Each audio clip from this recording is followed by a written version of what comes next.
আপোনালোকৰ মাজলৈ এটা ভাল খবৰ লৈ আহিছোঁ। ভাল মানে যিহেতু মাতৃ আৰু পিতৃৰ মুখত হাঁহি বিৰিঙা এটা ভিডিঅ' লৈ আহিছোঁ। যিহেতু আজি মাতৃয়ে শোকত কান্দিছেও, ভাগিও পৰিছে। কাৰ কথা কৈছোঁ আপোনালোকে নিশ্চয় গমেই পাইছে। যিহেতু এইকেইদিন পূৰা আলফা শিবিৰৰ পৰা খুব ইটো পিছত সিটো ভিডিঅ' প্ৰেৰণ হৈ আছে। আজি হৈছে মানে মানস বৰগোহাঁই যিটো ভাষ্য প্ৰদান কৰিছিলে আজি 3 ঘণ্টা 4 ঘণ্টা আগত, তেতিয়া সেই ভাষ্যটো শুনি মাতৃয়ে হুক হুকাই কান্দিলে আৰু দুখত ভাগি মানে সুখতে হাঁহিছেও কান্দিছেও। যিহেতু পৰেশ বৰুৱা ডাঙৰীয়া যিহেতু তেওঁলোকে হাতযোৰ কৰি কৈছিলে যে মোৰ ল'ৰাটোক শাস্তিত দিবলৈ মনা কৰিছিলে, সেই মতে পৰেশ বৰুৱা ডাঙৰীয়া কথাটো শুনিলে আৰু তেওঁ নিজৰে ল'ৰা বুলি তেওঁক মাফ কৰি দিলে আৰু 5 বছৰৰ কাৰণে পৰেশ বৰুৱা ডাঙৰীয়াৰ লগতে তেওঁ বন্দী হৈ থাকিব আৰু বহুতখিনি শুধৰিবলৈ আছে, তেওঁ বহুতখিনি জানিবলৈ বাকী আছে মানস বৰগোহাঁই। কিন্তু এতিয়া মাতৃয়ে কি ক'লে, পৰেশ বৰুৱা ডাঙৰীয়ালে এটা মন্তব্য প্ৰদান কৰিছিলে আৰু লগতে পিতৃও কৰিছে। আৰু যিহেতু এই মুহূৰ্তখন মাতৃ আৰু পিতৃৰ যিটো মানে মনৰ ভিতৰৰ ভাৱনাখিনি তেওঁলোকে প্ৰকাশ কৰিছে আৰু যাৰে হ'লে ভাল লাগিবই দিয়কচোন, কাৰ ভাল নালাগিব যিহেতু ল'ৰাজন ইমান দিন তাত সোমাই আছে বা তেওঁলোকেতো ভয় খাই আছিলে মোৰ ল'ৰাজনক শাস্তি দিব বুলি ভয় খাই আছিলে। কিন্তু এতিয়া শাস্তি নিদিওঁ বুলি তেওঁলোকেতো ক'লে। এতিয়া নিজৰ ল'ৰাই যিহেতু এটা ভিডিঅ' প্ৰেৰণ কৰিছিলে, সেই ভিডিঅ'ৰ যোগেদি সম্পূৰ্ণখিনি বিৱৰি ক'লে। গতিকে মাতৃ পিতৃয়ে কি ক'লে আহকচোন শুনো সেই মুহূৰ্তখিনি। বহুত আনন্দিত হৈছোঁ। মাতৃ হিচাপে কি ক'ম, মাতৃ বুকু ভাগি পৰিছিলে। কোনে বুজিব মাতৃৰ কৰুণ বেদনা।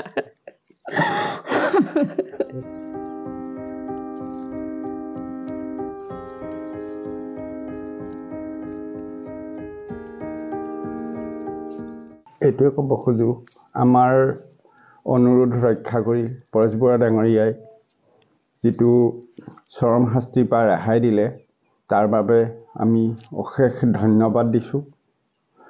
আৰু এতিয়া এইটোৱে কথা, পিছৰ যাতে তেওঁক আৰু বিশেষ শাস্তি নিদিয়ে আৰু এতিয়া দীঘলীয়া টাইম এটা যেনেকৈ 5 বছৰ দিন তেওঁ থাকিবলগীয়া হৈছে নিজকে সংশোধন কৰিবৰ কাৰণে, সেইখিনি যাতে পৰেশ বৰুৱা ডাঙৰীয়াই সকলোখিনি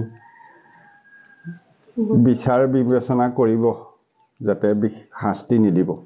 সেইটোৱে আজি শুনি বহুতেই মানে আনন্দ লাগিছে যে এই চৰম শাস্তিৰ পৰা পৰেশ বৰুৱা ডাঙৰীয়াই ল'ৰাটোক ৰেহাই দিছে।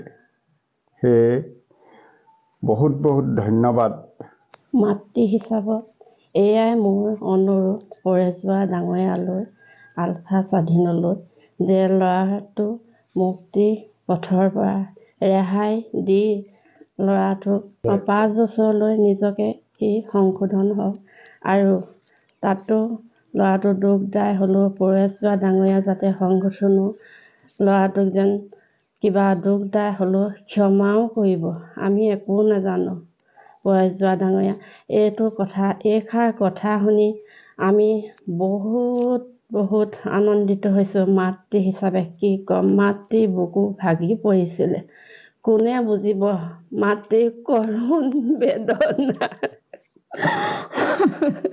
পুত্ৰ হিচাপে মাতৃ চাবলৈ বিচাৰোঁ, যাতে আমাৰ কথা যেন পৰেশ বৰুৱা ডাঙৰীয়াই অনুৰোধ কৰি আশা কৰিছোঁ ল'ৰাটোক যেন সুশৰীৰ ঘৰলৈ যেন পঠায়ো দিব। এয়াই আপোনাৰ ওচৰত মোৰ সৰল প্ৰাৰ্থনা। এইটোৱে ক'ব খোজোঁ, আমাৰ অনুৰোধ ৰক্ষা কৰি পৰেশ বৰুৱা ডাঙৰীয়াই যিটো চৰম শাস্তিৰ পৰা ৰেহাই দিলে তাৰ বাবে আমি অশেষ ধন্যবাদ দিছোঁ।